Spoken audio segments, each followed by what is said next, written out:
उभ्या ट्रॅक्टरला दुचाकीची धडक बसल्याने दोघांचा मृत्यू तर एक जण गंभीर जखमी झाल्याची घटना सकाळी 9:15 वाजताच्या सुमारास चिमूर शहरातील 353 राष्ट्रीय महामार्गावर घडली।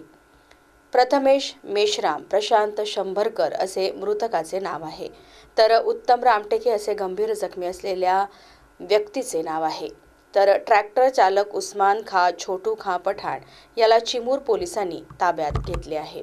प्राप्त माहितीनुसार प्रथमेश मेश्राम प्रशांत शंभरकर आणि उत्तम रामटेके हे आज बुधवारी सकाळी कामानिमित्त दुचाकीने जात होते।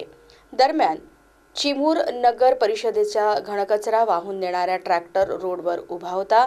याच दरम्यान मागून येणाऱ्या ट्रिपल सीट दुचाकी चालकाने उभ्या ट्रॅक्टरला मागून जोरदार धडक दिली। धडक इतकी भीषण होती की यात एकाच जागी मृत्यू झाला, तर दोघांना नागपूरला उपचारासाठी नेत असताना एकाचा मृत्यू झाला। एकाची प्रकृती गंभीर असून त्याच्यावर उपचार सुरू आहे। ट्रॅक्टर चालक उस्मान खां छोटू खां पठाण याला चिमूर पोलिसांनी ताब्यात घेतले असून पुढील तपास चिमूर पोलीस करीत आहे।